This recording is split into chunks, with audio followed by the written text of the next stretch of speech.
Oke, terima kasih Mas Bayu.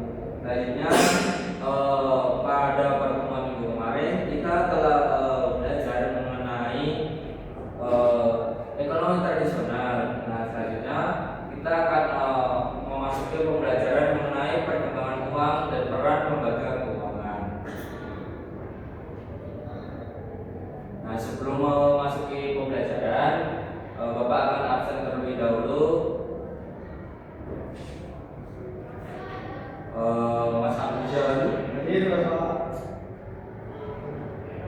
terus Mas Abdul, Hadir Bapak.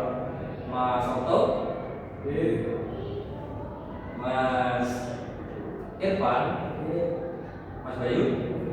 Oke, terima kasih. Sepertinya masuk semua. Oke. Nah, kalian ada yang punya uang? Ada Pak. Ada Bapak. Biasanya uang kalian tuh kalian apakan? Ada lagi? Ada transaksi jual beli. Oke.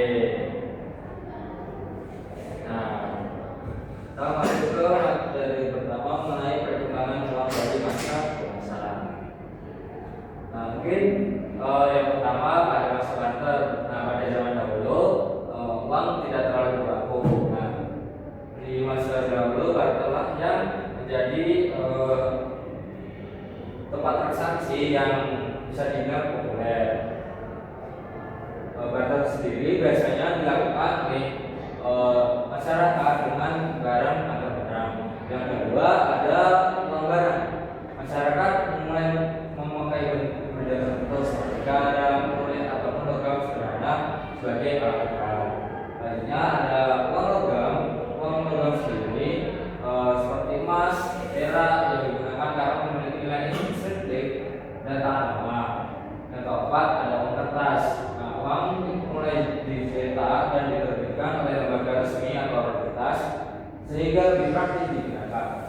Yang kelima ada uang digital dan elektronik. Nah, biasanya uang tersebut bisa dibilang masih populer pada zaman sekarang karena kita tidak hanya membawa uang fisik, tapi kita bisa bertransaksi hanya dengan menggunakan alat handphone. Selanjutnya ada uang digital atau kripto. Biasanya ini uang berbasis teknologi termasuk mata uang kripto yang dan pembayaran digital modern. Nah, fungsi uang sendiri dalam kegiatan ekonomi sebagai alat tukar, satuan nilai, dan penimpan nilai serta alat pembayaran. Nah, terus pasti dari uang tersebut memiliki sebuah lembaga keuangan. Nah, peran lembaga keuangan sendiri berperan mengumpulkan uang dari masyarakat, kemudian meminjamkan kembali kepada masyarakat yang membutuhkan, sehingga lembaga ini juga menyediakan layanan pembayaran agar transaksi lebih mudah dan aman. Selain itu, lembaga keuangan mudah membantu menjaga kelancaran dan kestabilan kegiatan ekonomi di masyarakat. Nah, hubungan fungsi uang dengan lembaga keuangan sendiri, agar uang dapat berfungsi sebagai alat tukar dibutuhkan sistem pembayaran yang aman dan lancar. Hal ini disediakan oleh lembaga keuangan. Nah, layanan sendiri ini bisa berupa tabungan dan kredit, mendukung fungsi uang sebagai penyimpan nilai. Lembaga keuangan memastikan peredaran uang dan transaksi masyarakat berjalan stabil dan terpercaya. Nah, dari materi-materi yang Bapak sampaikan tadi, dari kalian ada yang menanyakan? Oke, sebelum masuk ke LKPD kita pada hari ini. Oke, sepertinya paham semua nih dari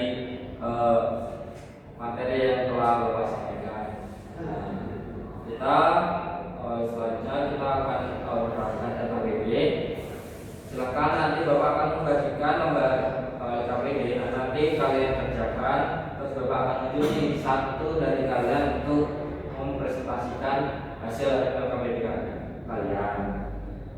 Oke, langsung saja.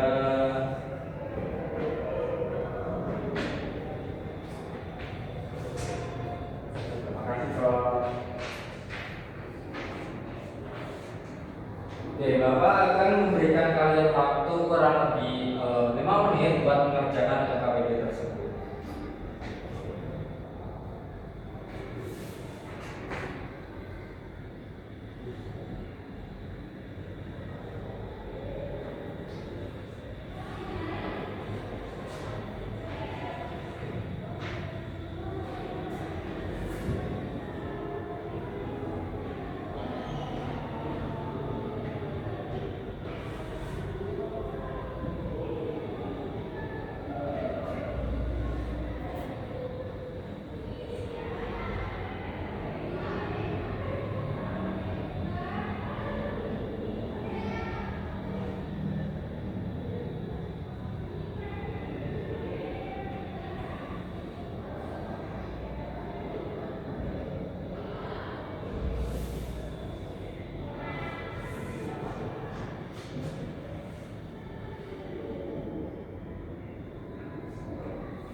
Nanti kalau misalnya ada yang merasa kesulitan bisa katakan.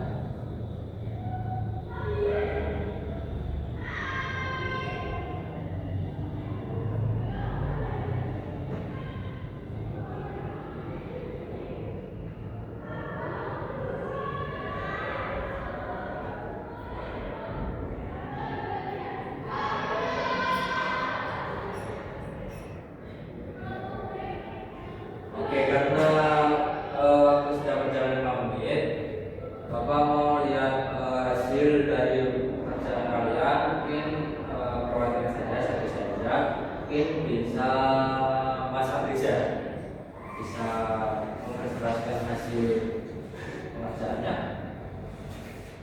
Baik Pak, perkenalkan saya Afrizal Tomo, absen 1. Di sini saya akan presentasikan tugas perkembangan uang dan peran lembaga keuangan. Nah, soal yang pertama yaitu tuliskan 3 peran lembaga keuangan yang kamu ketahui. Nah, tugas dari lembaga yang pertama yaitu menghimpun dana dari masyarakat melalui tabungan, deposit, giro, dan bentuk simpanan lainnya. Yang kedua yaitu menyalurkan dana kepada masyarakat dalam bentuk pinjaman atau kredit untuk modal usaha, kebutuhan konsumtif maupun investasi. Yang ketiga, memberikan layanan jasa keuangan seperti transfer uang, pembayaran, penitipan barang, investasi hingga asuransi. Nah, soal yang kedua yaitu jelaskan hubungan antara fungsi uang dan lembaga keuangan dalam kegiatan ekonomi masyarakat. Hubungannya adalah uang berfungsi sebagai alat tukar satuan hitung dan alat penyimpan nilai. Agar fungsi uang ini berjalan lancar dalam kehidupan ekonomi masyarakat, membutuhkan lembaga keuangan sebagai perantara. Lembaga keuangan membantu mengelola, menyimpan, dan menyalurkan uang sehingga kegiatan ekonomi seperti membeli barang, menabung, berinvestasi, dan meminjam modal bisa berlangsung dengan aman, teratur, dan efisien. Dengan kata lain, uang menjadi alat yang berguna dan lembaga keuangan menjadi tempat yang mengelola dan menggerakkan uang tersebut dalam perekonomian masyarakat. Mungkin dari saya cukup segitu, Pak. Oke, terima kasih Mas Afriza. Mungkin beliau terus pada Mas Afriza.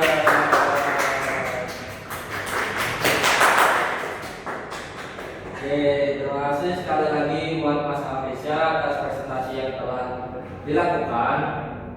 Hasil presentasi yang luar biasa. Mungkin sebelum Bapak tutup buat pembelajaran kita pada hari ini, mungkin dari kalian ada yang mau menyimpulkan hasil pembelajaran kita pada hari ini? Saya Bapak. Oke, silakan Pak dulu. Mungkin uang dalam kehidupan sehari-hari itu sebagai alat tukar Pak untuk pembayaran jual beli barang.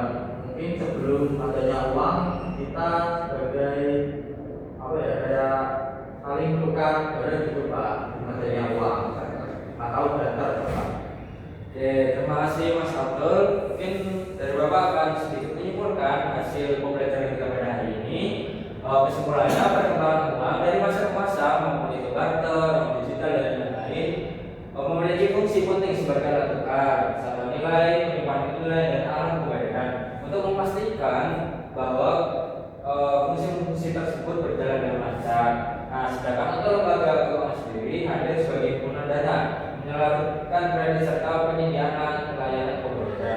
Dengan demikian, uang dan lembaga keuangan saling berkaitan dengan mendukung kelancaran kegiatan ekonomi masyarakat.